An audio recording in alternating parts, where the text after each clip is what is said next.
All right, it's 6:03. We're going to get started here in just a couple minutes. So make sure you get your door prize tickets from Deb, who's walking around here somewhere. I see her on this side, so we haven't got that. We're also doing 50/50. Lindsay's taking membership fees if you haven't paid that yet. You can also do that online if you don't want to talk to her about it. Feel free to do that as well. It's actually a more streamlined process online these days. But we will get started here in just a second. Also, thank you to Lindsay for the snacks. Please enjoy some snacks as well.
We also have some snacks. So grab snacks. Grab some now.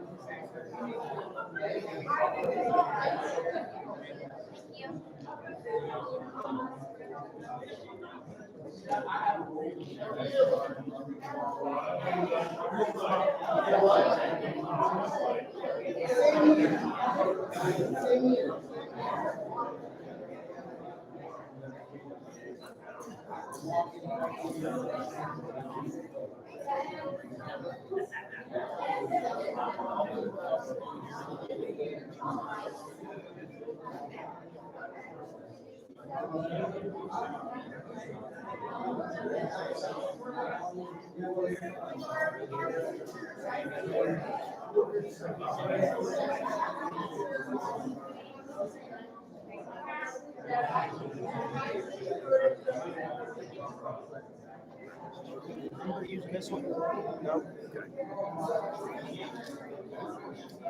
I guess you're going to I know do. what it is. You're just afraid I'm going to leave without you.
All right, without further ado, we're going to go ahead and get started. Thank you guys all for coming out this evening. We really appreciate having you here. We're going to start, as we do, with our invocation and pledge. So, Pat, I invite you to come up and get us started.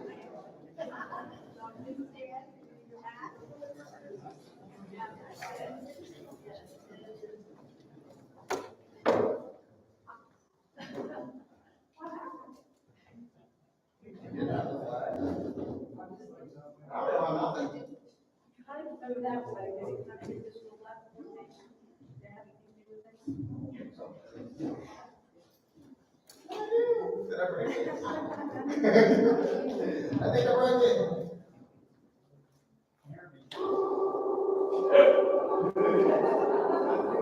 See you guys next week. Good evening.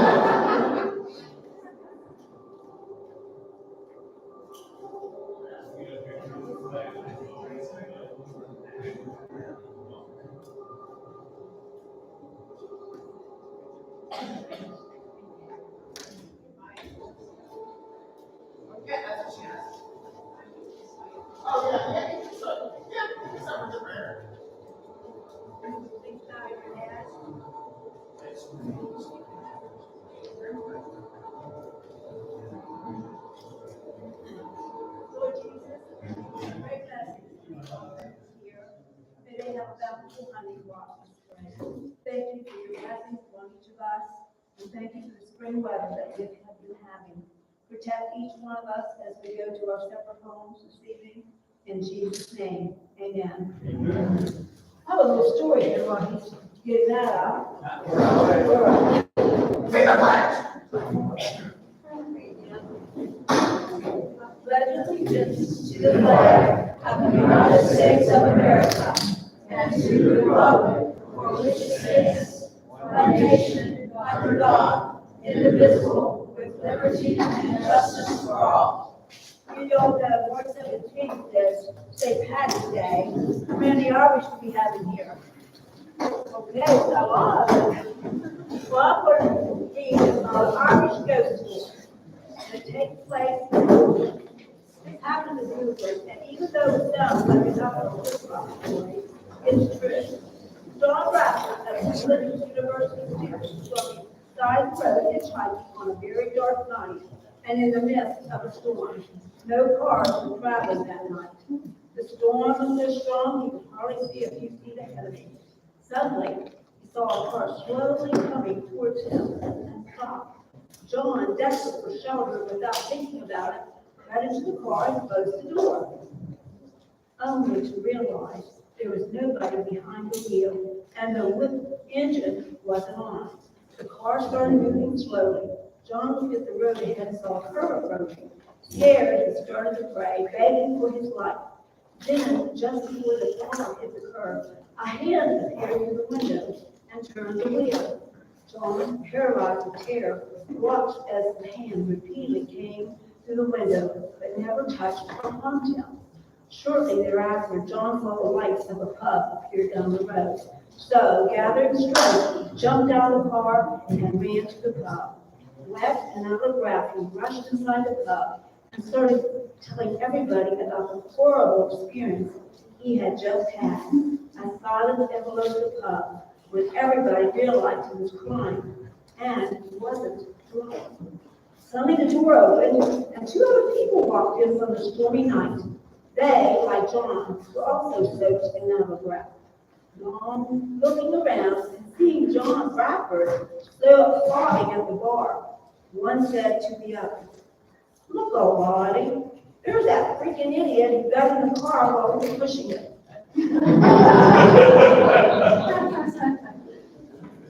Thank you. Oh, shoot, that's funny. We don't need to pledge again.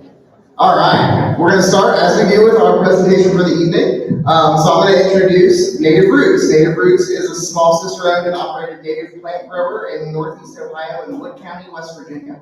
Their goal is to foster a sense of community, both as suppliers of native plants and as a service provider. They also serve as educators and collaborators, and that's what they're here to do for us tonight. So if you don't mind giving your attention to Jen from Native Roots.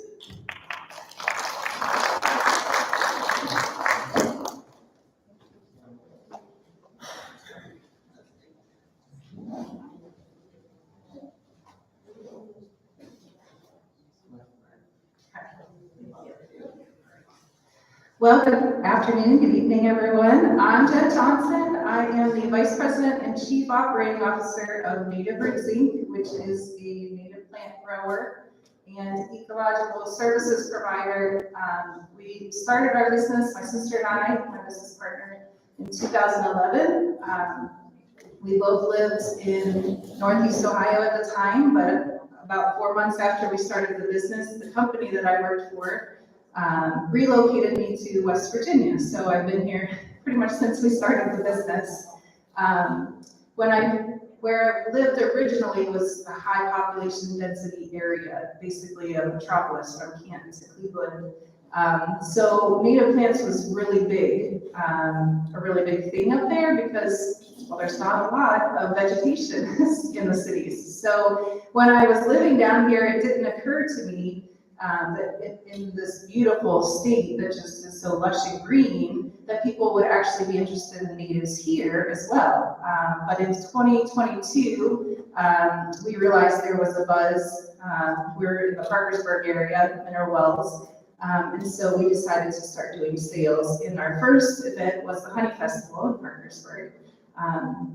And it's just kind of steamrolled since then, so we've had a lot of interest. But I'm excited to come talk to you guys today. Okay, so how many of you have heard of native plant gardening as a thing? Okay, a few of you. So if you haven't, you probably will in the next couple of months or whatever, because as of 2021, native plant gardening was the hottest trend in landscape architecture, the hottest trend in gardening. It's the reasons for that. As I said, we started growing plants in 2011, mostly to supply the restoration industry, but they want the cheapest price possible, and when you're a new business, you can't really sell for that price. So we found a retail market in 2014. After that point, I'm going to go ahead and pull this off here. I like to move around. After that point, we learned what drew the normal person to native plants, the regular consumer with a house, or property. The first thing that got people coming to look for native plants were the monarchs. People became aware that monarchs are threatened. They are classified globally as endangered. They're probably close to being classified as endangered in the United States. One of the reasons is that they have a special relationship with one plant, the milkweed plants, or one species. So those of you that are farmers and hate milkweed, the monarchs need it, at least their caterpillars do. So monarchs, and around the same time that we started our business, the colony collapse disorder was a big thing in the news. And so one of the causes they believed were contributing to the collapse disorder was that the bees were hungry, that they didn't have as much nutrition sources around, so much grass, so much concrete, so much asphalt. It was compromising the health of bees in general. So monarchs and honeybee lovers were the first people that really came to start buying native plants. Also, people looking for plants in habitats that you can't easily buy for at your local nursery. So not full sun, wet areas, shady areas. There's native plants for every area. There are native plants that do really well on slopes and controlling erosion. So some of our customers were people looking to use natives to find plants for areas that were troublesome in their yard. Over the last couple of years, you get a lot more people that are starting to consider things like mowing reduction, to use less fossil fuels, or just have more wildlife in their property. So people putting in prairies instead of lawns.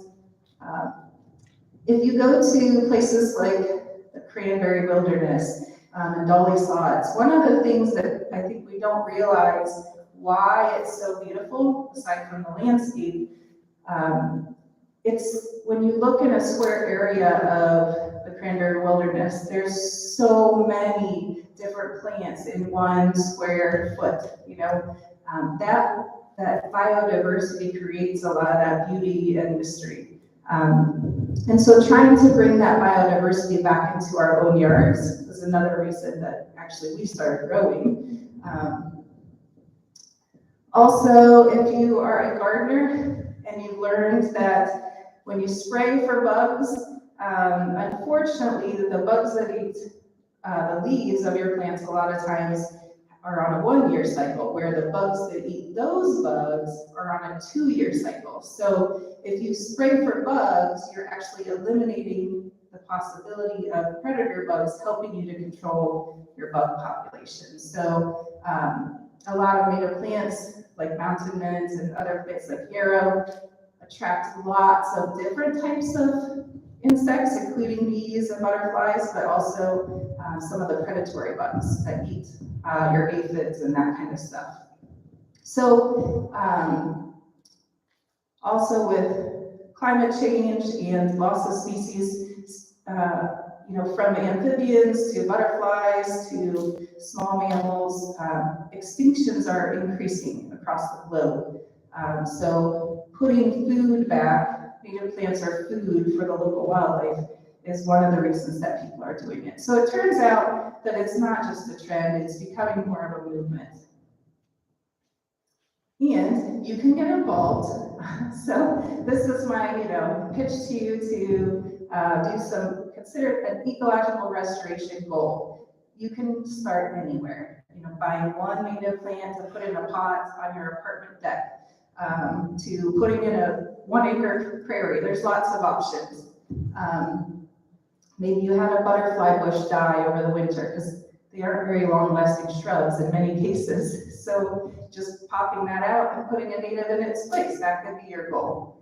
Either way, today, in today's age, we have so much access, which makes things a little confusing, but we can access cutting-edge science, and there's a lot of science around these issues of native plants versus cultivated plants, and what they feed versus what they don't feed.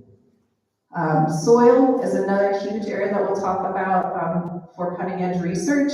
And so, what I really encourage people is, even if you don't don't intend to plant any native plants, at least use the resources that we have available today to try to research, areas in your yard, your soil, your plants, whatever, something about nature that's new and cutting edge that we're learning.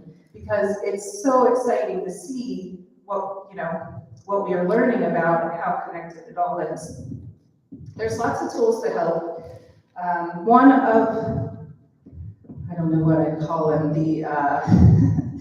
he's like the band leader, I guess, Doug Tallamy. If you haven't heard of Doug Tallamy, he is a biologist. I think he's an entomologist, so a bug biologist, among other things, for the University of Maryland or Delaware. I don't know why I always confuse the two, but he has written a few books now, and continues to fund, research or help with research. This is what he says about today. We are at a critical point of losing so many species from local ecosystems that their ability to produce oxygen, clean water, flood control, pollination, pest control, carbon storage, etc., that is the ecosystem services that sustain us, will become seriously compromised. So basically what he's saying is that we have shifted enough land into non-food supporting land that we're starting to really compromise what the Earth systems can do for us. So he has an initiative. His website is called Homegrown National Park, and The reason for that is because there's another great environmental writer that talks about the Half Earth Initiative, that if we can save half the earth for nature, then it'll benefit us in the long run. The problem is that if we plan on the government or, park systems or whatever to do that, only 12% of land in the US is protected by government, so only 12%. So if we're going to save even 25% of land for nature, we're going to have to get involved as homeowners, as private citizens. The government can't fix this problem for us. So restoring, some food source or whatever in your own yard can make a huge impact. There's things such as pollinator pathways. You may have heard of those. If not, you probably will sometime. Basically, a number of organizations working to try to help people, get other people involved and create pathways for these animals to travel. And by animals, I generally mean bugs. So this image here shows how far these animals fly to find their food. So if you're looking at a green sweat bee, they fly 500 feet. So when I was teaching science, we were out on a football field, and in the middle of the football field, up comes this little green sweat bee. So, the whole area, for about 50 miles in every direction is barren, it's just grass. And then there's asphalt, and then there's the road, and then there's somebody's grass lawn. So, a sweat bee that found a home in the middle of a football field is going to be challenged for survival.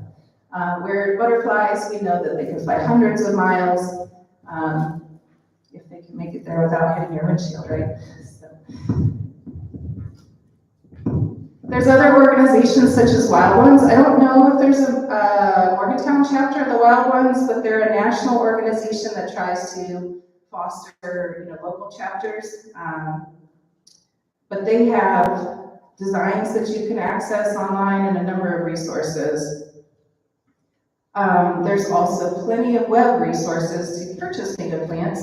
This is one organization that we worked with called My Home Park, and they actually are in many states now, but originally they tried to work with local native plant growers to source their plants from, which we thought was great. But you can go in, if you're one of these people that just wants to cook and buy, you can upload a picture of your home and then put these bundles, like if you purchase the Pollinator Promenade bundle, you could put what it would look like in front of your own house. So it's kind of a really neat thing. The point is, though, there's lots of resources out there to help you. So you might not realize, but your yard has real potential for ecosystem services, which is basically, what allows us to keep living here. Cleans the water, cleans the air, feeds the soil. So we probably figured out wildlife habitat and food supply, improved biodiversity. Biodiversity is a measure of the health of an ecosystem. So the more biodiverse an ecosystem is, the better it can sustain, droughts and floods and that kind of stuff, because there's lots of different plants with different needs, and so if some of them are hit, you still at least have vegetation coverage. Pest management, we talked about that a little bit. These plants are a food source for each native plant has at least one, and usually many, many different birds, bees, butterflies, beetles, whatever that eat them. Also, you may not realize, but you probably do if you've ever walked in the woods on a really hot day, thermal regulation. So regulating the temperature in your yard, vegetative cover helps with that, as well as the small water cycle, which we'll talk about briefly. Stormwater pollution prevention. So vegetation actually can help prevent water from actually even hitting the ground. We do want some water to absorb, but if too much water lands on the ground at once, it runs off. It takes your yard with it a little bit at a time, and it ends up in streams. And dirty streams are bad for aquatic wildlife. Also, and not to mention here in West Virginia with so many layers and slopes, there's a lot of minerals that run off as well that weren't intended to be put into the water, like iron and things like that. Erosion prevention and carbon sequestration. So some of the places to consider as we're going through this that you might be able to put native plants, some opportunities are at the borders of your property. So a lot of us, we have a square backyard and maybe a wooded edge here or there. Maybe just bring one of those borders in a little bit and add some plants in front of it. Restore a wooded edge or your stream edges. That would be really helpful for erosion and stormwater runoff. Rain gardens, so if you have a wet area, you can either try to divert it to another part of your yard, creating a rain garden there, or you could use the wet area where it's at, which maybe was a wetland at one point in its life, and just fill it with wetland-loving plants, and they will absorb the soil, or the excess moisture in the soil, and will actually help the water problem. Prairies and meadows instead of your turf fields, slopes. Definitely, if you have a bare dirt slope, you want to try to cover it with something, trees and some kind of ground cover or shrubs. Like I said, if you don't have a lot of space or you have so many plants you don't want to get rid of, just as something dies or whatever, pop a new native in its place. For those of you that are very limited on what you can plant, keystone species we'll talk a little bit about, but basically they have a higher impact. So if you plant a keystone species, you'll make a much greater impact with just that one plant. So this image, maybe you recognize, a little clip of Morgantown, a section, and basically, you know what's the light green and browns, maybe some of those are actually farmed fields that have been plowed, but a lot of them are just mowed grass. So you can tell just if you Google Earth any part of the United States, there's a lot of opportunities for replanting. This is around where I used to live in Canton, Ohio. This is actually their park on the left. So they got a lot of work to do too. But these are the kind of places where you see things like pollinator pathways pop up. So like maybe the neighborhood all along the park road there would start planting their front yards and natives. But what you can do is look at your own property. So Google Earth your own property and zoom out and see where you want to maybe put a tree. Maybe talk to the neighbors at your corners and see if they want to go in together and you guys can create a little native park on your properties. You know what I mean? We can work together on it. All right, so I'm an engineer by training, so I like to take a systems approach to things, but basically just being out in your yard, going on a field trip in your yard and spending time observing what grows naturally. A lot of woodlines are filled with invasives, like honeysuckle and that kind of stuff. A lot of times that doesn't tell you a lot, but things like multiflora rose and that kind of stuff generally do pop up in just above wetter areas and that kind of stuff. Things like swamp rose can be a good replacement for multiflora rose, but things like sycamore trees can tell you where you have wetter areas in your property, pawpaws, and things like that.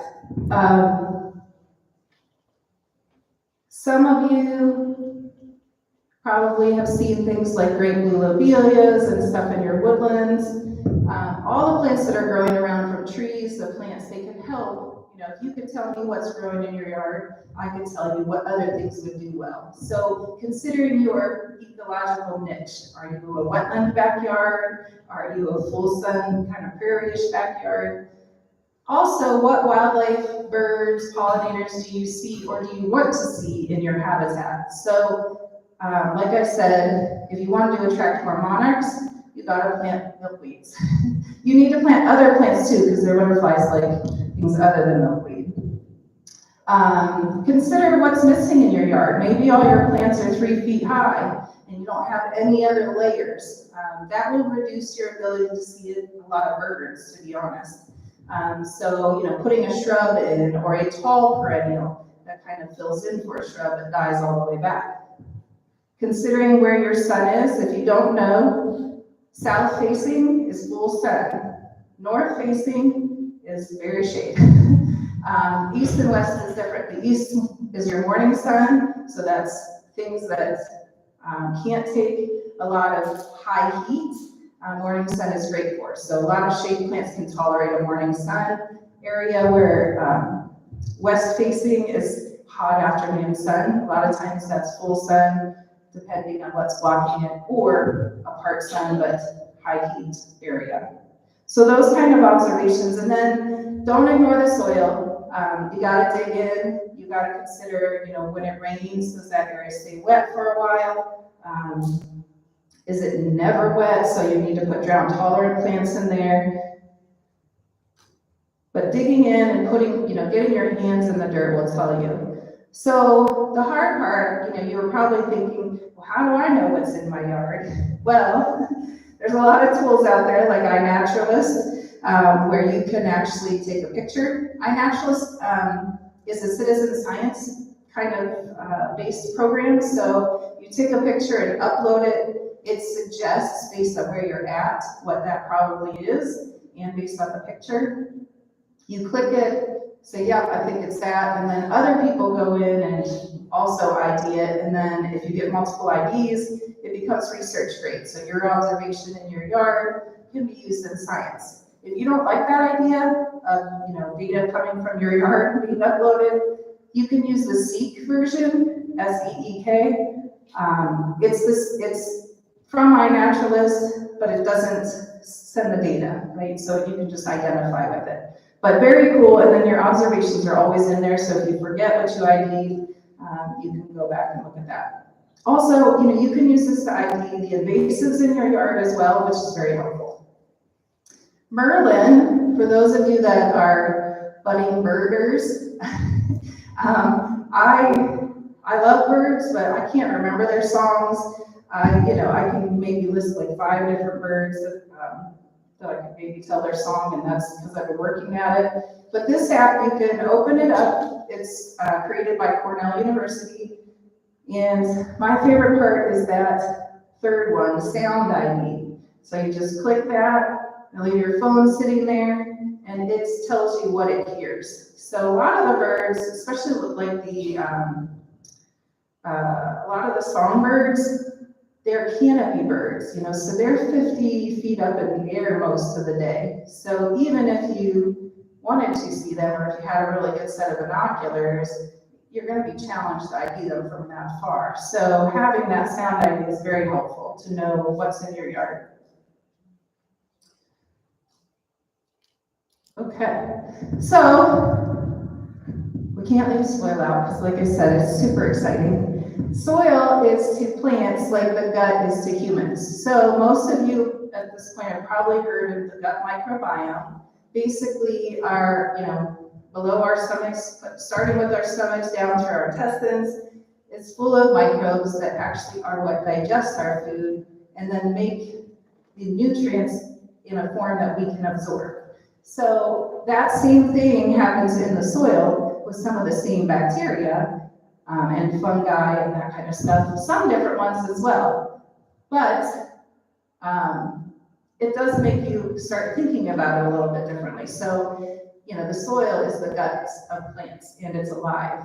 And this is new information. This kind of thinking came about because we thought everything that was alive in the soil was bad. So we went searching in the soil back in the 80s and 90s, or early 90s, looking for pathogens. And there are pathogens in the soil, but they're actually a small quantity of the microbes in the soil compared with all the other microbes. So all these different microbes have so many different functions that help things survive. So they cycle nutrients just like in our own body, basically meaning they take the iron in this and turn it into a form that can be absorbed.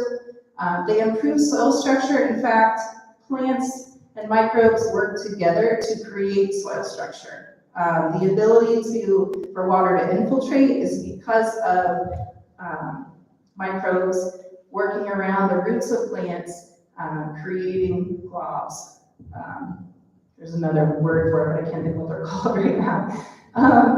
So one of a number of microbes actually create plant chemicals.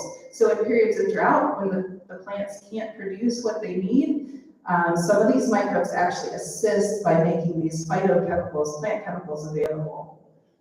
Also controlling pathogens, so just like in our own body, you're probably hearing that a healthy microbiome, I've heard that about a third of our immune system is in our gut microbiome. And then sequestering carbon. So there's a lot of carbon, documentaries and stuff out there. But keeping the soil microbiome healthy, keep it covered, especially on slopes. Add organic matter as needed. So throwing logs, sticks, and whatever into your beds is a good idea, because especially if you don't have trees or you're always pulling the leaves out of your beds, soil does not get replenished without that stuff. So compost is another way you can go about it, compost teas. We've definitely used pesticides, and there's places for it, right? Sometimes you can't restore an area that's covered in invasives without using pesticides. But being smart about it, cutting and treating stumps of nasty plants rather than broadcast spraying, especially those of you guys are beekeepers, right? So, bees are little guys. And so their bodies are going to be a lot more susceptible to the danger of pesticides than humans are. But it also will disturb the balance in your soils. An increased plant diversity leads to an increased microbial diversity. So I did talk a little bit about some of this, but plants and soil microbes together work at recycling and cycling nutrients. So the microbes in the soil break down rocks and all this stuff. So it's all working together. Mycorrhizae fungi is one of the more popular fungi now. Its name is kind of becoming a household name. But one of the cool things that it does a number of very cool things good for plants, but it actually creates a carbon glue, which increases carbon sequestration in the soil, which is good, right? And last little nerdy science point, and we'll talk about plants some more.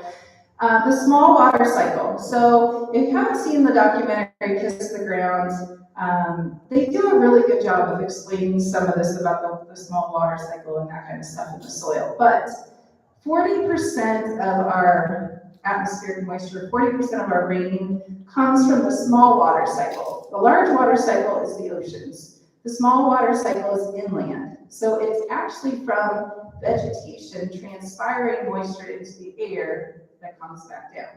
So out west, a couple of years ago, was that about 2 years ago?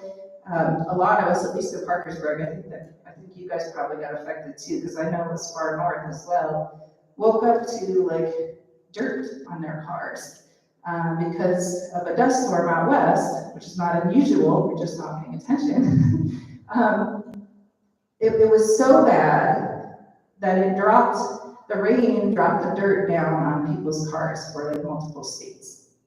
So a lot of that is because we're plowing, we're tilling, and there's a lot of barren and arid areas because of that. And we're actually negating the small water cycle. So when vegetation is not around, you have higher extremes and higher lows. And those higher extremes actually then create a situation where they push the moisture away. So if precipitation comes towards that area, it can get pushed away because it's too hot.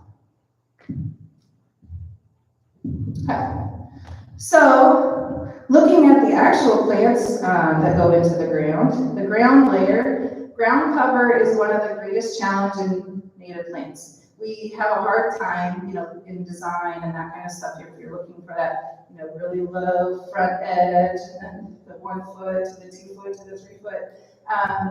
Ground covers are a challenge. There are a couple that we have, wild stone crop. Stone crop isn't too exciting for people, but there is a native stone crop. It survives sun and wet and dry and shade. Also, barren strawberry is one that we're looking at. It grows all through probably a lot of forests around here. It doesn't look very cute, but when you put it in a bed, it actually fills up and looks really nice. So I think this is an area where you'll see a lot more diversity increasing in the native plant area. But in the meantime, we can use some native plants like ferns and low growing spreaders like blue mist flower, fringe loose-striped American germander. They're spreaders, but they're like a foot tall. And then as you go down, Queen of the Prairie is about a foot tall with its leaves, but its blooms are up here. They're very tall blooms, but they're sparse, right? So, then there's plants that form the basal rosettes for those gardeners. It's just basically like a little round thing, and then the next year you have 3 of those little round things, and they just keep spreading in these rosettes. So things like anemones, golden Alexanders, geraniums, foam flower, those stay pretty low, generally bloom pretty low, and can be used as ground covers. And then, if height is not a concern, because maybe you have a bunch of 5 foot tall silphium plants, and you just want something to fill in down below, but you don't care if it's this tall, mountain mint and obedient plant are really good spreaders. Actually, obedient plants are a really good spreader. Mountain mint's a lot slower. It doesn't spread as much as spearmint and peppermint. So the herbaceous layer, meaning the not shrubs and trees, is the greatest opportunity for biodiversity, both in the number of plants that there are. I think in West Virginia there's about almost 1,500 native plants. And each one of those, like I said, feeds many other things. So aim for high diversity, but if let's say you have room for 15 plants in a little square, you don't want to get 15 different ones. That's kind of how I like to do it, but there's a number of reasons why it works better, especially for certain plants, to plant in clusters, 2 and 3 of these. One, it attracts the bugs that like to eat them. So just the same thing we talk about, monocultures are bad because it attracts all the things that like to eat it. So maybe a smaller monoculture, it's like a sign, right? Hello, we're here, your food. Pack them tight. So in the old landscaping world, we said, okay, we're going to put one of these here. We're going to plan on it spreading about twice that size. We're going to leave about a big space around it. Put something over here. A lot of people like a lot of space. One of the problems with that is you got to constantly bring in mulch, right? And every year or whatever, and that's fine. But if you're trying to fill an area with natives, a lot of the people that come to us, they want to put something in and leave it alone and not have to deal with it. So in that case, you want to pack things in pretty tightly. Let's say you get 15 different plants to put in your yard. We all know if you've gardened, 1 or 2 is going to decide it doesn't like that spot. So that's another reason why packing them in, you leave less gaps. Plus, plants like to be around each other. I had it's actually a non-native, a cultivated bergamot that I bought over a decade ago, but the hummingbirds love it, so I'm not taking it out. It usually grew about 1 foot in diameter, the area. I planted an iris next to it, and the year after I planted the iris, it quadrupled in size, my bergamot. The bergamot had been there almost a decade. But something about that, whether it was water retention that was happening or whatever, that companionship of the roots, I don't know, they did better together. So if you're like me, I'll make a big bed and put 10 things in it thinking I'm gonna add over the next 5 years. Those big gaps can be problematic. Weeds are one of the problems, but also the plants can dry out and get lonely. So shrubs in the understory.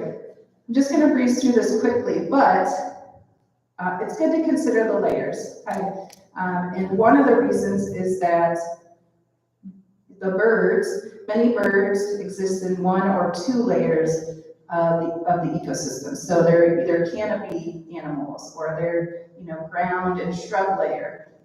Eastern bluebirds are one that hunts in one layer and nests in another, so they nest in tree holes. So they're basically existing in the understory. And then we'll go down to the ground. But there's things that, if you don't have like those middle layers, you just won't see those birds close to your house. And shrubs and understory also help create privacy for humans.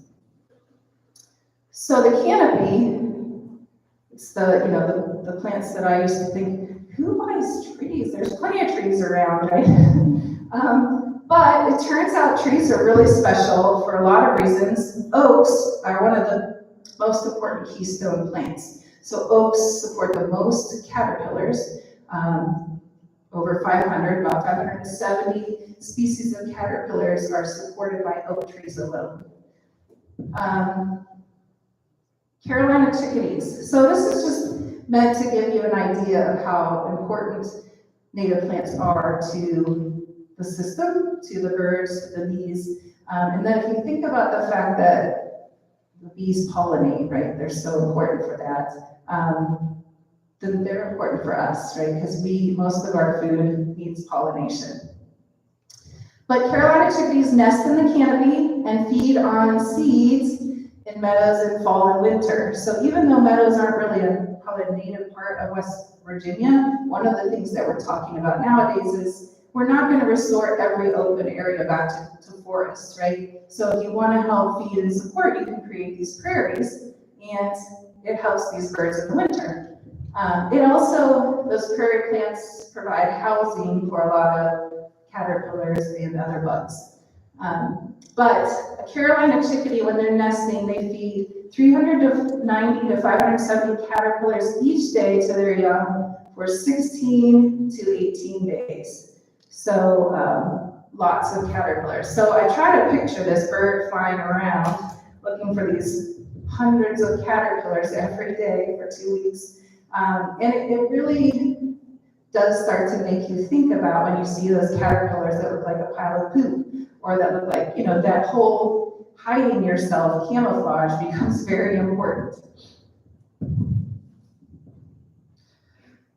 So why can't we just, go to the nursery and pick up a cultivated, version of coneflower or something like that? Well, you can.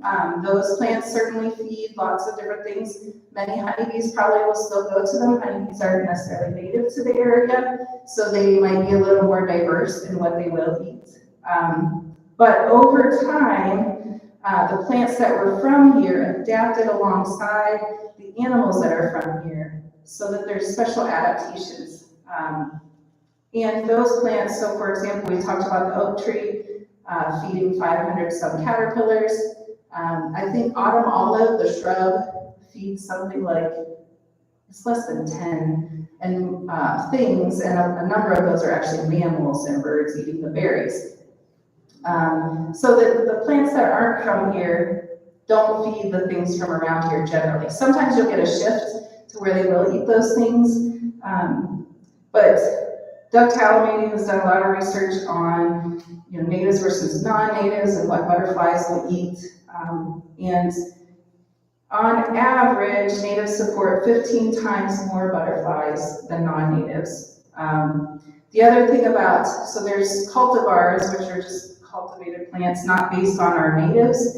And then there's something called nativars you'll hear about, which is, for example, purple coneflower is a native plant. There's about 15 different varieties of purple coneflower now, so that you can get one yellow and pale pink and salmon and red, and they're beautiful. I tried it back in the day too when that stuff first started. The problem is that color is chemistry. Okay, when you see color in nature, it's made by a certain chemistry. And so when colors change, especially on leaves, because that's what a lot of things eat are leaves, then that food basically is not food for the, so if maple leaves are eaten by something, a colored maple isn't going to provide the same food. And we see a lot of like red versions of some of the native plants as well. Also, with the blooms, if you're focusing on changing the bloom, maybe there will still be pollen and nectar, but it won't have the same quantity of fats that are needed, for these animals to bulk up for the winter, is what they're finding.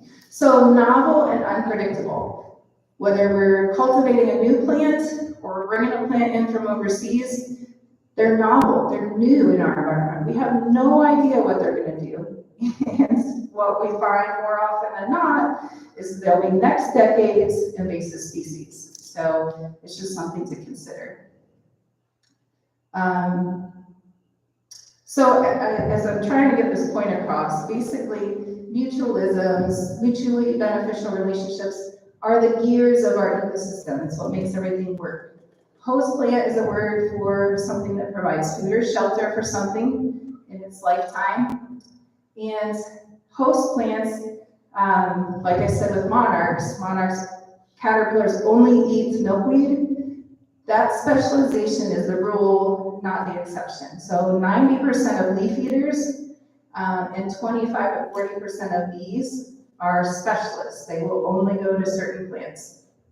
So that makes it become more important to make sure we have a variety. Most plants also, so it's not just the animals getting something out of it, but most plants rely on animals for their seed dispersal. And invasives, as you can imagine, we took out an autumn olive out of our property, and it was like about 25 feet high and 30 feet wide. But once we cut it down, the ground area that was bare underneath it was more like 40 to 50 feet wide. It is amazing the footprint that these plants have. And so you imagine something that maybe feeds like 7 different things, where you could put an oak back in there plus some other stuff around it, and now you're feeding thousands of things. So that displacement is the problem. Here's another host plant relationship. So pawpaws, which are such a beautiful tree here in West Virginia and our only tropical fruit. The zebra swallowtail, which is one of the prettiest butterflies around, their caterpillars only eat pawpaw. Their butterflies, like lots of different stuff, they eat they get their nectar from my purple coneflower, and they love butterfly weed. But their caterpillars need pawpaws. One more relationship I'll describe. That is I think it's called the red spotted purple yellow. So his host plant, or hers, is a cherry trees. There might be another one, but at least cherry trees. So the butterfly goes and lays its egg. You can see its egg over there on the right. At the tip of the leaf, the caterpillar hatches and immediately starts eating, creates its little pile of frass, which is caterpillar poop, and then creates a stick from that frass and attaches it to the end of the leaf. So while it's sitting there eating, if it feels a vibration, it will run out onto its poop stick and wait. And there's a picture in Doug Tallamy's book with ants all sticking around the edge of the leaf, but the predators, the ants or whatever, will not cross the poop stick, and the caterpillar remains safe. And when he grows up, you can see he looks like a pile of dung or poop. So the chickadee might look past him while he's going to get some more food. So here's a list of some keystone plants. You can find this really easily online. The National Wildlife Federation basically took this data from Doug Tallamy's research, and they have a website based on your zip code. You can look up pollinator plants in your region or keystone plants in your region. This table is from that link. So you can see Quercus is oak. So they have listed there, looks like they've downgraded it, 400 and something. versus cherries, 300 and something.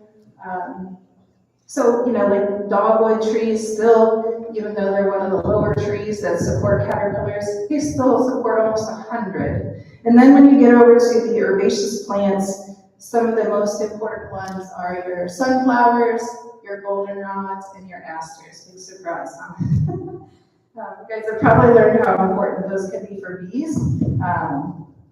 And they actually, goldenrods and asters are really important for specialist bees too, some of the native bees. So according to Doug Tallamy, you don't have to put your whole yard into natives, but he's encouraging people to consider trying to make, just to give a guideline, 70% of your yard in natives and the rest in whatever you want. So you don't have to get rid of your cultivated plants and the things that you love. That's part of your, it's part of you, right? You love those things. But it's probably not providing a lot of benefit in your yard. It's just you love it and that's okay. Have a maintenance plan. So whether you plan on putting something in and leaving it alone, definitely consider the first couple of years of that garden bed, okay? You're starting a new bed. So while most of us don't plan on mulching our English garden looking wildflower beds forever, in the first year or two, you do want to mulch it in to make sure that the plant's established and outcompete the weeds. One of the problems with invasives is that they often, here you'll start to see things greening up in the woodline. Almost nothing that you see green this time of year is native. It's honeysuckle, it's whatever, they're invasive plants. So you can see when you look around right now why they've become such a problem, because they're green and growing for at least a month before any other native shrubs. If it's a large area, like if you have an acre prairie, mowing it, if you don't want woody stuff to grow in it, you do want to mow it down once a year, or at least every other year. Take some risks on what you love. Just because something is found in one area, witch hazel is an example. Witch hazel trees you find on these rocky slopes, but they can grow in almost any conditions. And then consider the layers. If you're afraid of having a wild garden, so most people that are like, I'm gonna put a wildflower garden in or a pollinator garden in, they go for the wild look because they're enchanted by that. But unfortunately, it means a lot of people think you can't have a tiny native plant garden. That's not true. You just have to design for it, right? You have to consider what you're putting in there. You have to know a little bit more about the plants, and that's where we can be helpful. So some plants that are really easy, very tidy growers are the purple and gray-headed coneflowers, butterfly and swamp milkweeds. The common milkweed spreads, so it's not a very tidy plant. Wild indigos, they're big, but they're beautiful. Blazing star is probably borderline. The native blazing stars get really tall, but it stays in one spot. Penstemon, geraniums, Anacista, Rouse Lake master anemones are all really easy to put into a tidy bed. But again, it comes down to design. So if you put 15 different plants in one small bed, it's not going to look tidy. I don't care what you do. The key to getting that landscapes look, if you go to the store and just get your landscape put in, they probably have 5 total species, right? And they just do large clusters of each of those. So you can accomplish the same things, even with wild growing natives, like a medium plant that goes crazy. You could just make that, a big 4x4 section, and it'll look like it's supposed to be like that. Also, things like the native grasses and sedges. Sedges are like grasses, they're usually smaller. You see sedges have edges. Those can create kind of structure. Also, they have animals that use them for food and housing as well. There's also large species. You're probably familiar with Joe Pye weed or ironweed, the big purples that are in the fall that come on with the goldenrods. Things like that, and some of the large sunflowers, like the silphiums, they're so big, like 5 to 8 feet tall. They fill like a 3 to 4 foot wide area with one plant. But what's cool about them is they die all the way back to the ground. I mean, yeah, you got the big tall dead stuff that you have to move if you want, but you don't have a woody plant. My husband didn't want any shrubs or trees near the house because you gotta wash the house. And how are you gonna get in to wash the house with shrubs and trees? So this was my compromise, right? I planted these large sunflowers and silphiums. And the cool part about that is we get the birds, we actually get hummingbirds that will land on the silphiums because the stems where the flowers come out are really thin and they just kind of hang out there. So you can use silphiums in large plants as a focal point or in place of a shrub. Root spreaders like obedient plant and common milkweed, you gotta be careful. You wanna put those in areas that you don't care if it goes wild. Okay, they're not good for tidy beds. But some of those spreaders, so just because something spreads by roots or rhizomes doesn't necessarily mean it's gonna go crazy in your yard. Well, bergamot spreads by rhizomes, but after a decade, my one patch is probably 4 feet wide. So the same with mountain mint. It's a little faster, but after a decade, my mountain mint patch is probably 8 feet wide. But it's not jumping the fence and going next door like spearmint would. The other thing that you'll hear, and you probably are aware of this anyway as beekeepers, is you want to have blooms all year round, right? So you want to be careful, try to get stuff that blooms in spring, midsummer, late summer, fall, especially fall and spring. I think those are good focuses because there's a lot blooming elsewhere in July. Preparing the site, just a couple of things. So if you're going to turn your front yard into a bed, there's rules about that in some places. But one of the things that really helps, even if you're going to have a wild prairie look, is to create a definition. A mowed grass section around it so to give it a tidy look, or creating an edging around it so that it looks intentional. That makes a big difference. And then as far as getting rid of lawn or getting rid of weeds, there's some things you can do, lasagna gardening. Lasagna gardening is a little too much work for me. My sister did it, but it's not hard, it's work. Black plastic, especially if you're doing like a big area. I'm the cardboard and mulch, so if I'm like, oh my gosh, these weeds have gotten out of control, I just throw a piece of cardboard down and mulch, 4 inches over top, and you won't see those weeds in a while, for a couple of years at least. Manual removal, sod peeling and tilling, and then of course you can herbicide. So this is just giving you a picture of that. If you've never heard of lasagna gardening, it's something like this, with kind of like composting in a pile that you plant right in the top of it. So especially if you're trying to create some height, build your bed up, it can be a really good thing. And then you can find a lot of this information online, but if you're going to use the black plastic, so you want to make sure to weigh it down. And in summer, so if you put it out now, you could probably leave it for the next 3 months and take it off, especially since it's been so nice and sunny. If you put it out in winter, you need to leave it longer. And then when you pull it up, the thing should be dead, so you just want to scratch the surface and spread seed. I talked a little bit about invasives. How many of you know some invasives in your yard? I have so many. So you may not know about invasives yet, but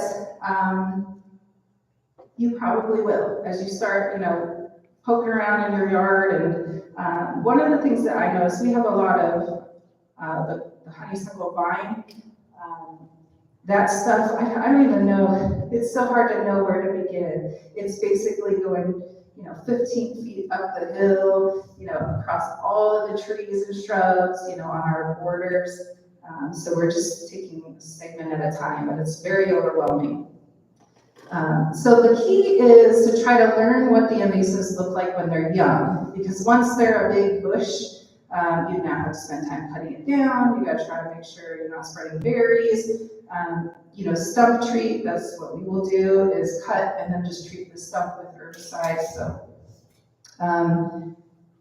but if you can identify it when it's young and little, you can just pull it out. The key is that disturbed areas have to be managed, okay? So if you tear up a section of your property and just leave it like that, it's not gonna come back in grass and nice tidy plants. It's gonna come back in whatever the worst invasive is around right now.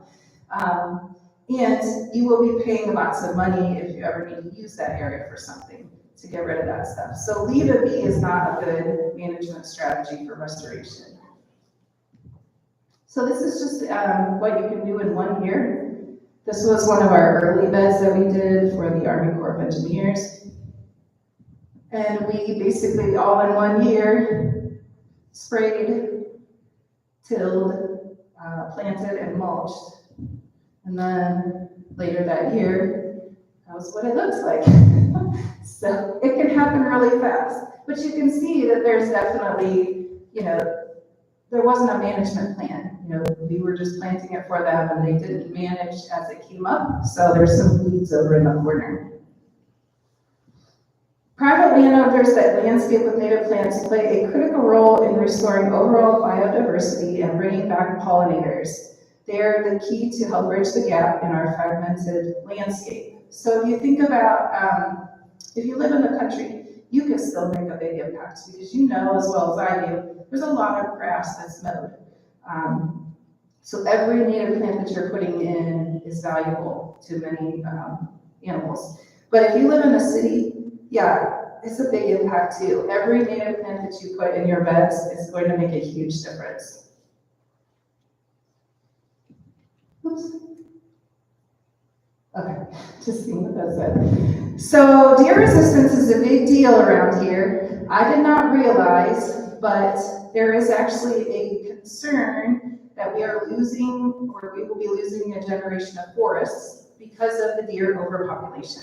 So encourage all those people to get out and learn to hunt their deer, because these animals, this is one of the reasons that we can sell plants in West Virginia, because even if most of our property is wooded, but when I first started hiking around on it, I didn't find a lot of natives. I really didn't. So between the clear cutting that happened, the early part of the century in West Virginia, and then invasives getting in, and deer browsing the trees as they come up, the only trees that are surviving are the ones that deer don't like to eat.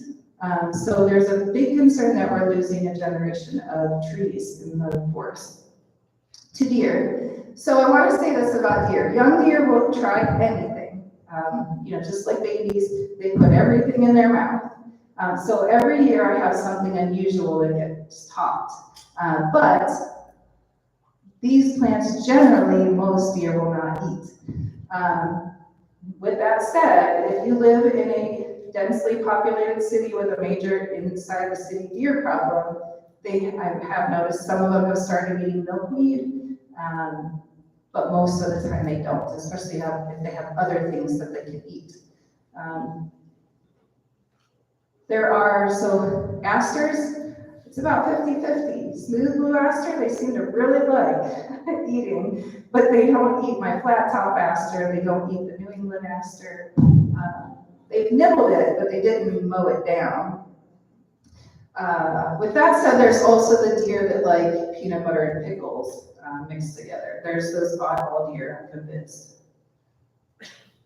So these are just some of the plants that have started popping up this year that we recommend regularly, that I was able to bring a few of. Purple coneflower is one of the greats because it blooms, it's got the longest bloom time of any of the native plants. It's only about 3 feet tall, give or take a few inches sometimes. Birds eat the seeds, butterflies love them, lots of other plants love them. Bees really love a lot of the coneflowers, including this one. Beautiful color too. Asters, so you have the Symphyotrichum species and the Eurybia species. They're all amazing. The one on the right is smooth blue, so it's just a little bit paler purple than the New England aster. We're out of that one right now. And flat top, we actually happen to be out of that one too, but those are both amazing aster species. There's an aster for every place in the garden. whether it's a wet area or dry area, or sunny or shade. Same with goldenrods. There's a goldenrod for every situation. The one in the picture is swamp goldenrod, so it is a shade wet goldenrod. And goldenrods, some people believe that goldenrod causes ragweed. Goldenrod is actually not ragweed. Not to say that there aren't people allergic to goldenrod, but most people are actually allergic to ragweed and not goldenrod. This is one of my favorites. Cup plants is one of the Silphium species, so it's a species of sunflower. They're usually large, beautiful plants. Cup plant is super cool because the leaves come together and form a cup at the base. And you can see those narrow branches to the flowers. That's where the hummingbirds will hold on. And even though these are, yellow and don't look like a tubular plant, the center of the cup plants are tubular, and so the hummingbirds will feed off of those as well. Lots of butterflies and bees love these. And then one of my favorites, even though it's not the most beautiful, the one in the front there, it has not the prettiest bloom in the world, but it must be one of the yummiest because it attracts so many species of mostly smaller bees, so honeybees, sweat bees, and small butterflies like skippers and moths. It has a nice green color, and you can see the purple coneflower behind it there. And then to the left, that is one of the rosin beads, and behind it is another rosin bead. So the Silphium species, they're really tall. When large species bloom, you know what happens. As soon as it rains, they fall over, right? So they do pretty good. Silphiums are very strong and hold up pretty well, but things like mountain mint can actually create a nice base underneath to help keep those up. So this page and the next page are on our website. It was just, they're also what we have up over here. We created those to help people figure out, shade, sun, and then from wet to dry. So a lot of the plants are versatile. So for example, wild bergamot, which is in the second row from the bottom, kind of close to the middle, is found often in the wild in a woodland edge, so park shade area. It can take wet or dry, but it also can take full sun. So there's a lot of versatility. And here's the sun version. So like I said, you can find these on our website. We find, because we sell small plug versions a lot of times, and a lot of times things aren't blooming. So it helps people to see what the blooms look like. So our nursery is in Mineral Wells. We also have a nursery in Northeast Ohio. If you go on our website, it has my email address, but that's my email address there. You can email me with any questions. We do have we'll either be open May 1st. We might actually open that Monday of that week of May, first week of May, and then we'll be open, I think Wednesday through Saturdays for May, and probably a week or two into June, and then by appointment. So if you're coming through Parkersburg and it's not the normal season, just shoot me a text or email and see if you can come on by. We're also on Facebook and Instagram. We take card, cash, credit cards, Square, PayPal, and we also do consults and restoration. So, any questions? Yes. So if I just want to go to one of the local nurseries, Menards or those, and you see the thing that tells you a little bit about the plant. As far as I know, none of them tell you whether it's a native plant or not. Is that correct? Yeah, probably. So that's a very good question. So most likely not yet. We have tried to source to some regular nurseries. There's still a little bit of I don't even know what it is, resistance maybe, right? Cultivation is just part of horticulture. And so, from the extension offices to the nurseries, they don't really want to see a lot of change. So hopefully, we do have a nursery in Parkersburg that is interested in getting natives into their nursery. You'll start seeing more natives. If, maybe not Menards, but if you have another actual nursery, even just a regular plant nursery, they may have a native plant section. You can't always trust that they're all native plants, because I worked in nurseries before, 20, 30 years ago. And I remember the native plant section because it was one of my favorites, and most of those were not native plants, now looking back. They might be native to the US, they might not be native to our area, right? So it's a challenge, but if you feel free to always email me or text me, and you can ask the people that are working it, do they have any native plants? They won't know, you're probably right, but the more people hear those questions, they'll start getting them in, right? So it's a very good question. I would say in most cases, you're probably not going to find a lot of native plants in, the Lowe's Nurse greenhouse or the Menards greenhouse yet. But you are going to start to see it being mentioned, wildflowers and that kind of stuff. So if you want to see if it's a native to your area, you can, there is, I think it's if you search West Virginia natives, there's a number of different websites. The National Wildlife Federation has a list of plants native to West Virginia, but I think there's another West Virginia government website that has a good list of native plants native to West Virginia as well, so that could help. I didn't know if there's like on your app, on your camera. Yeah. Whether there's an app that Yeah, so you could download that Seek app. You could use that in your nursery to find out. It's actually a really, really good app. We Yeah. use it before this. I've been using it for a while. It is really good at identifying native plants. Yeah, and you can even just, if you're looking at the tag of the plant, you can say is such and such native. But basically, if its name has parentheses, or if it's called something like Princess Pink Coneflower or whatever, it's not a native, it's a nativar. They started with the native and then they changed it, So, great question. Any other questions? Okay. All right, thank you so much.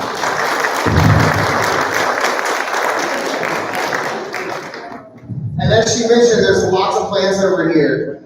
As beekeepers, I always like to say that there aren't a lot of people that are in support of all of the pollinators, right? You don't see like pollinator awareness gurus running around. So I feel like that's kind of partially our job as well. So this information is super vital to the different work that we do as beekeepers, not only with our own bees, but with the native pollinators.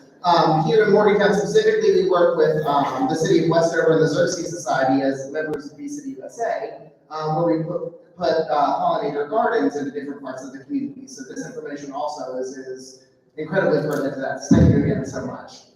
All right, everybody take a quick break, go to the restroom really quick, and then I'm going to run through a few things for our business portion of the meeting. Make sure you buy swarm traps if you need them. Make sure you get door prizes, 50/50 tickets, snacks. I'm sure Lindsay doesn't want to take the snacks home, so eat as much of that as you want. We'll be back in just a minute or two.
All right, we're gonna get started with the business portion of the meeting in just a second. If you guys are still buying plants, that's okay. Feel free to still buy some plants, and I think they're probably gonna be here for a little while longer. And I promise I'll be really quick with the business portion. I talk fast. You may even have to slow me down.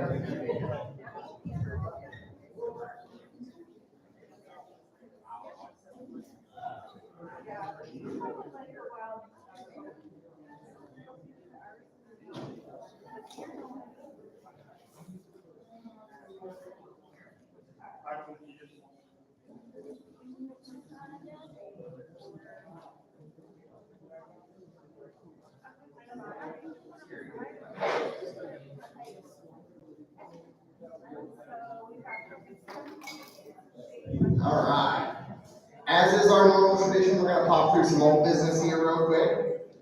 First thing I want to mention is to make sure that you're registered online. I don't know if I've been stressing this part enough recently, but if you guys paid in cash, make sure that we have, which is absolutely fine. Please pay your membership in cash if you like. But make sure we have your email address, because what we're going to do is Kevin's going to send anyone who pays in cash an email so that they can register for the digital portion of what you get as members here with the Mon County Beekeepers Association. We send out newsletters every single month. We send out email blasts, things like that. And if you're not registered digitally, you won't receive those perks. You can register digitally online if you would like, if you haven't already paid your dues, but it asks you to pay online. So we'll give you a code, send it to you via email, and you can go in and do all of that. Last meeting, we changed the bylaws. For 2025, the dues for Mon County Beekeepers Association will be $9 with $6 state dues, making $15 trip. And that doesn't go into effect until January 2025. So this year it's still $12, $6 state, $6 county.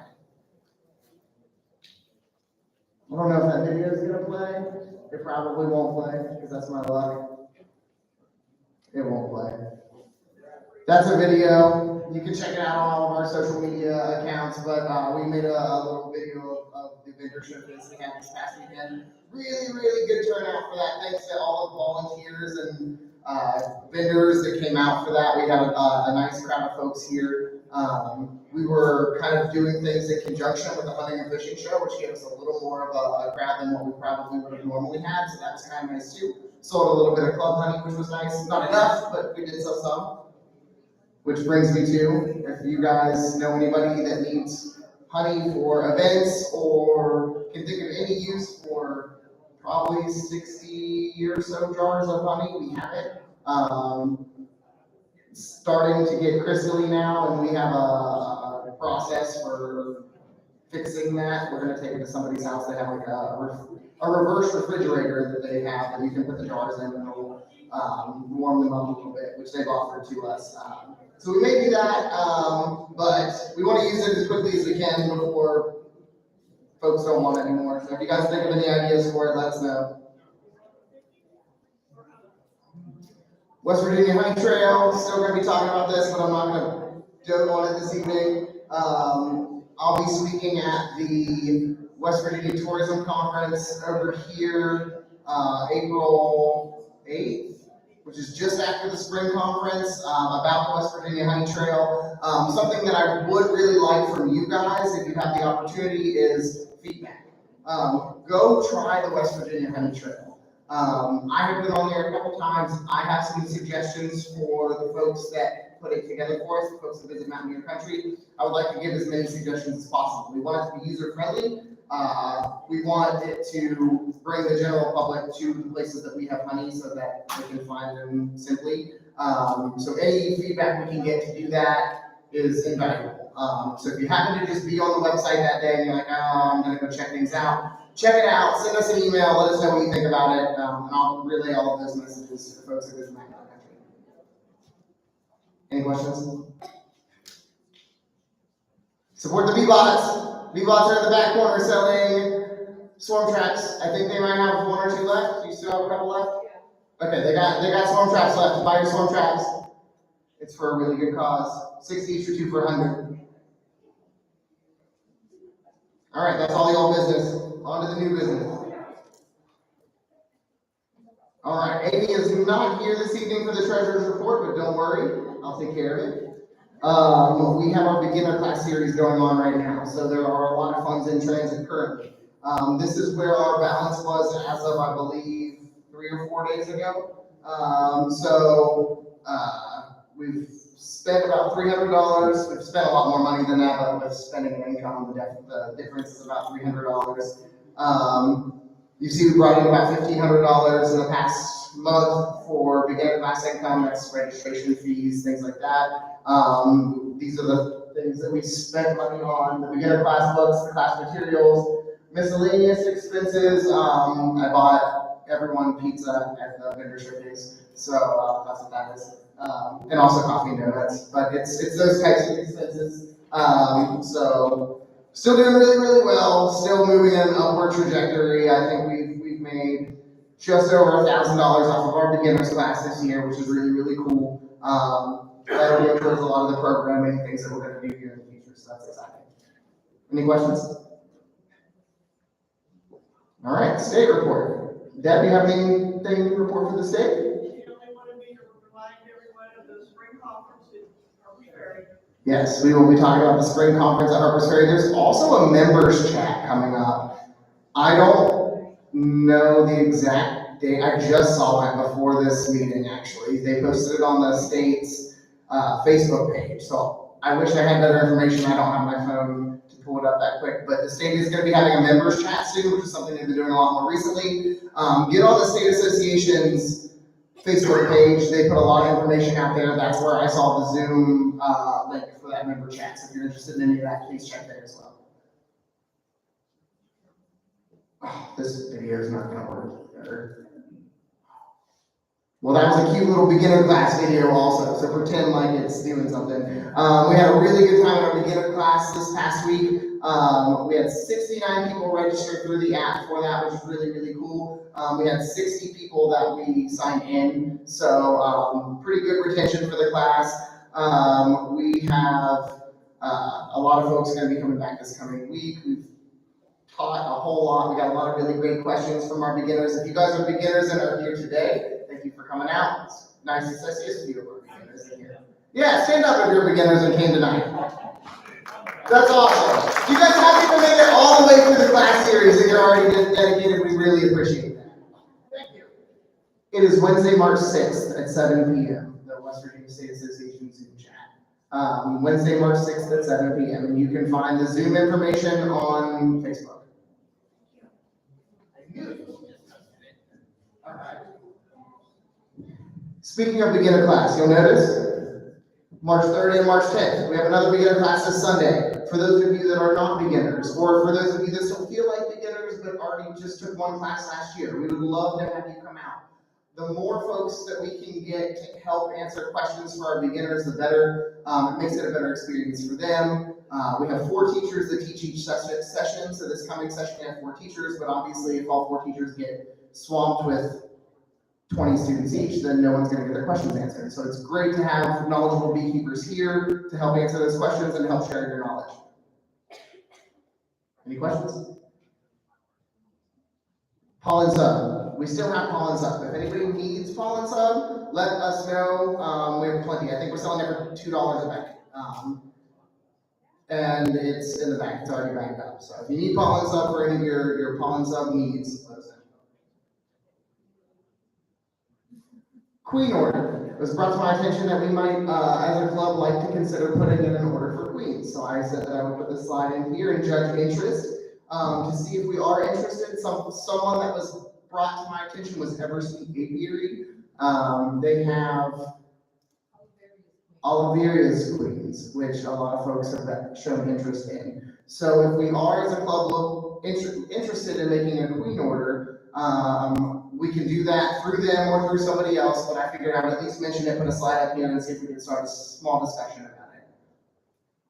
I'll say I ordered from Jennifer over at Everspeak a couple times to all of their evenings, just drive over there, and it's like a couple hours away, so it's a morning. But they're really good queens. All of their queens are really good quality. I like to mix up add some new genetics to my bee yard every once in a while. And I always get carnies, and they're super productive. I mean, last year, we didn't take 4 supers off of one in the summer and 4.5 off the other. I mean, they just bring it in all the time. Those girls work hard. Is that something we would be interested in potentially doing as a club? I know some of the beginners are like, I'm not gonna do this. And you don't have to decide right away because Jennifer gets queens in all summer, every week. You can get in touch with her and order queens, and Yes. she gets them in. She gets a big group. Okay. Generally, Italians, and sassafras. So what I'll do then is I'll put out in our newsletter a survey to gauge interest, and anybody who is interested will potentially look at purchasing some queens. Does anybody have any other sources that they'd like to throw out there other than Everspeak Apiaries that we might consider? Jason Bragg, Jason's our New River Appalachian. His queen season runs a bit shorter just because of where he's located. So he can't always get queens. His queens are also excellent queens. Okay. Do you know what the pricing is? About 2 years ago, the last time I got an Oliveria's queen, it was running $40 at that point, but I don't know what they are now. Jason's queens usually run $45. I was gonna say, I bought one from Jason Bragg last year and it was 45. It used to be dependent on, because he was selling much bigger selection, because I would get like his Caucasian queens and they were running 60. But now he's only selling 3 or 4 types of the production queens, the open red queens.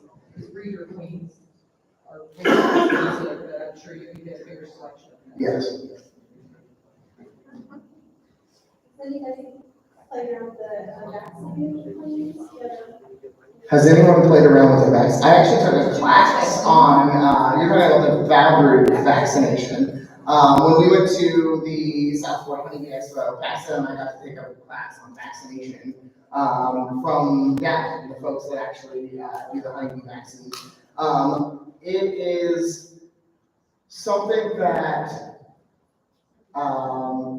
just bits of knowledge. So I'll try to give you just what I remember from the talk, because I didn't bring notes on that. We plan to actually do a breakdown of what we learned at the conference at some point for everyone here, but I haven't had a chance to put it all together.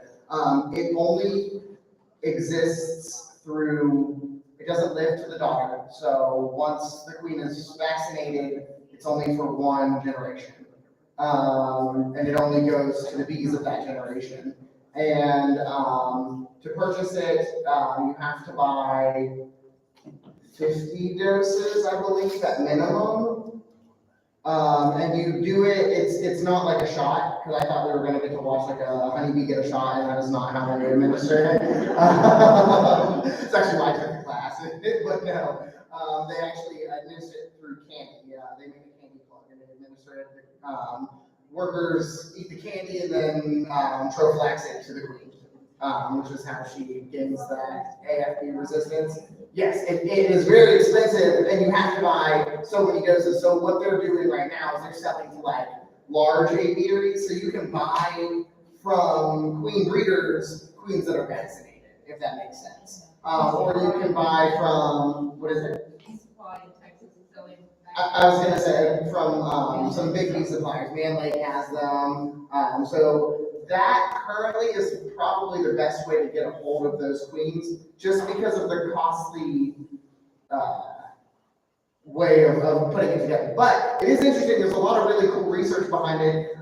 Even some of the research is suggesting that the vaccine may do more than just assist with American Foulbrood. There's just not quite enough research on it yet to say. So I thought that was really, really interesting. But no, in short.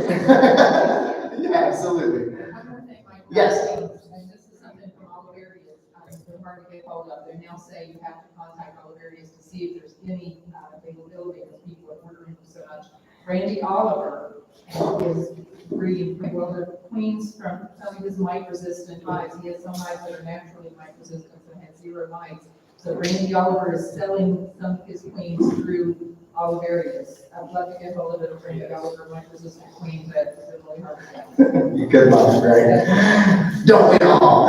No, okay, so what I'll do is I'll put out a survey to the club members, and then we'll revisit this here between now and next month, see who is interested, what the level of interest is, and kind of go from there. Questions, comments, concerns? All right, the spring conference. Everybody get excited about the spring conference. It's going to be a really, really cool conference this year, April 5th and 6th in the Eastern Panhandle in Harpers Ferry. This is, I think, probably going to be my favorite state conference that we've had since we started. And I think the reason that I'm going to enjoy it is because it's very close-knit. Everybody that's going is going to be staying in that same general area at the hotel, which normally, people are different hotels around. So I think it's going to be a bit more of a familial style conference, which I think is neat. We're going to be passing each other in the hallways. So I'm excited for that personally, but get your tickets if you haven't already. I know they're still on sale, and I know that they haven't sold out yet, but numbers are starting to get high. There is a potential that they will end up eventually having to close registration, so you don't want to be on the other side of that. Questions? Some good speakers. Oh yeah, there are some good speakers. Yeah.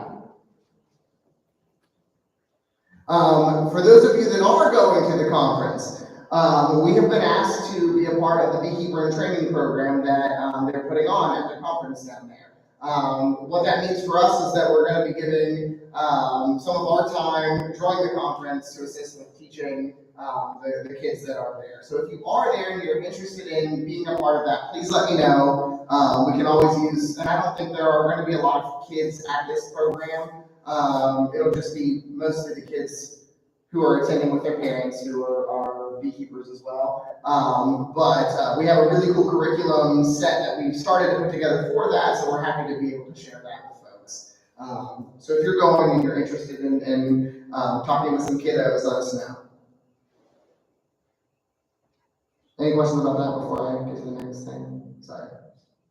Perfect. Looking forward. Things haven't changed much since last month. We did a great job planning this year, thanks to my monthly content coordinator and my community outreach coordinator, she's not here this evening, Shauna, but we have a lot of great folks who put great things together for us, and we did a good job of getting it out relatively early this year, so I've got something planned all the way through July. Next thing we have is this coming Sunday, the beginner class. Then we have our April club meeting, which is going to be an equipment assembly workshop and video presentation. And April 5th and 6th, we'll have the West Virginia Beekeepers Association Spring Conference. On May 7th, we have our May Club meeting. It's a swarm presentation. And June 4th will be our June Club meeting. It'll be a treatment workshop where we'll go through, similar to how we have done in the past, all the different treatment styles, how those work, how you can apply those in your own apiary. And then our July Club meeting, we still have not picked whether we're going to just have an actual club meeting in July, or we're going to use that as our picnic. So that's something we all need to be thinking about, deciding what we want to do. We can do both. We can rent this facility on the weekend, and we've done that a couple different times as opposed to doing it here in the evenings. The folks that run this facility give us, they give us anything we need, really. They're fantastic to us here. So whatever you guys want to do, the center is our oyster, if you will. So think about that. We'll continue to revisit. It's still March. We have plenty of time. Tentative events, Spring Pollinator Triangle Cleanup.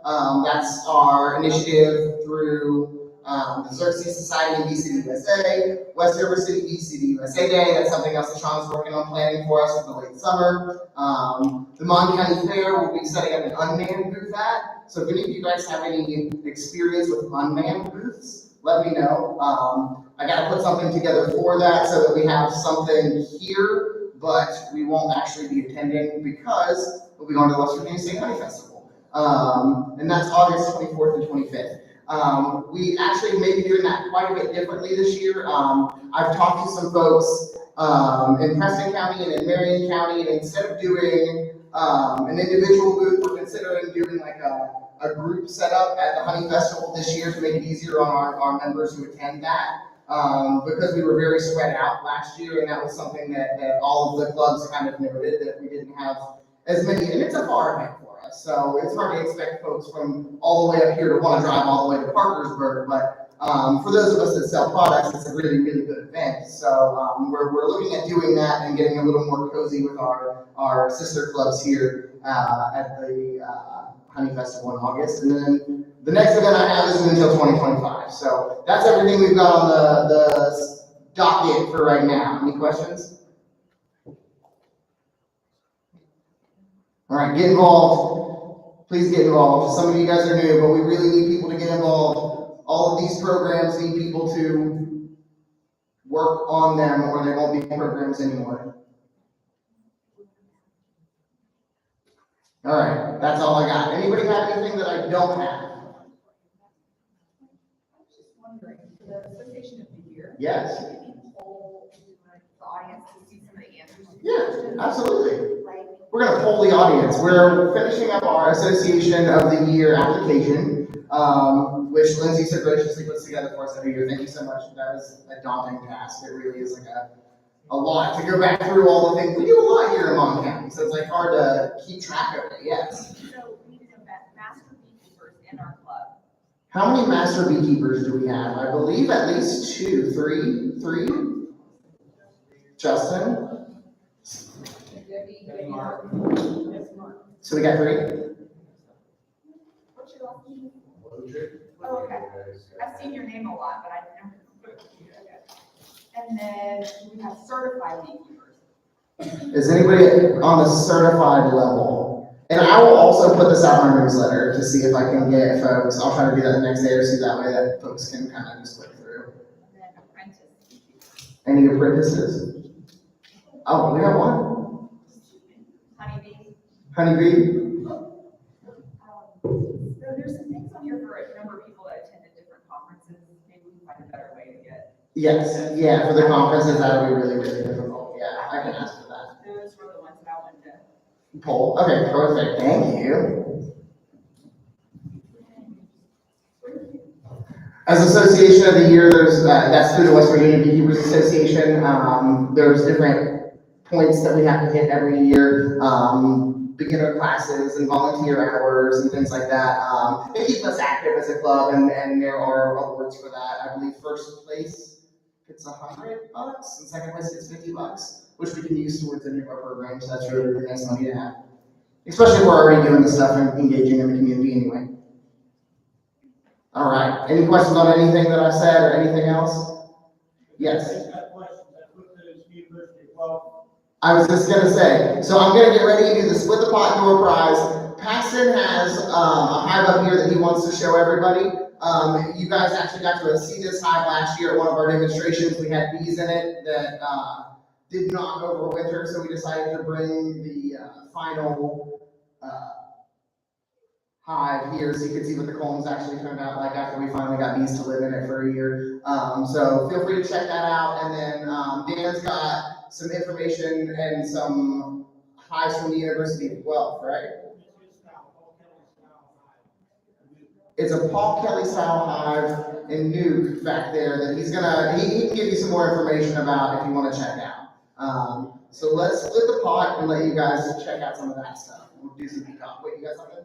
Last minute raffle, we have no one in the pot, so it's pretty good on that swarm trap. Oh shoot, last minute raffle. They're raffling off one of the swarm traps. So if anybody wants to get on the last minute raffle on the swarm trap while I did the door prizes, there's not very many people in it because it's a really cheap swarm trap. Let me start with. How much is your raffle, Lindsay? $2. $2 a ticket or 6 for 10. Okay. I'll take the half. Denise? $21. That's dinner money. Alright, I normally do 50-50 last. I'm gonna do it first. Will you draw for us? Look, don't draw that one. There we go. Alright, winner of the split the pot, last three numbers, 348. We were supposed to do that. 348.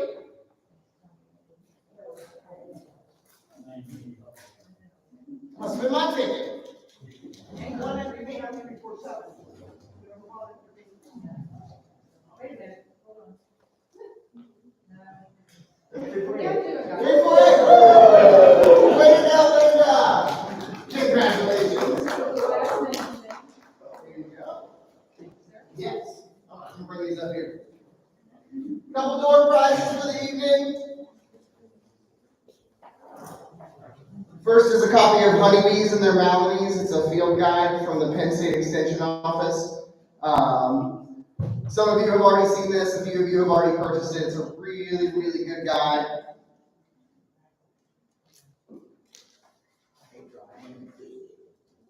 I don't have one, so I can't cheat. All right, winner of the Honeybee Maladies Guide, 445809, blue ticket. Yeah. Yeah.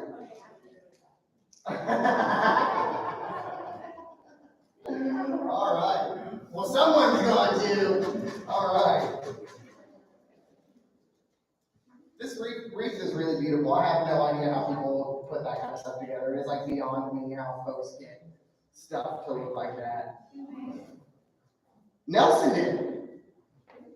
He made the whole thing by himself.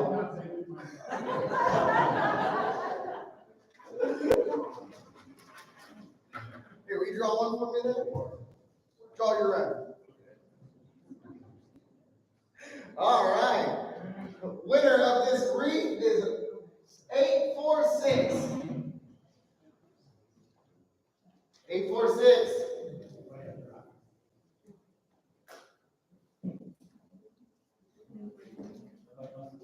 Somebody must have left. Going twice. Gone. All right. Now you gotta go. That's right. 845. They probably came and left together. Whoever it was, 845. They're probably Al and Louise.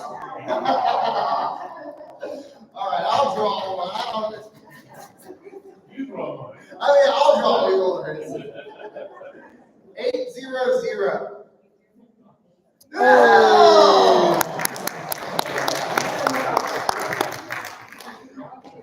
Do you want to donate it to somebody else? All right. We'll donate it. If anybody is interested in it, it's been donated. Somebody can have it. If you don't, we'll use it as a door prize at one of our next events. But thank you so much. We really appreciate you having it. And congratulations to all of our winners. That's all I have. Thank you guys so much. Hang out.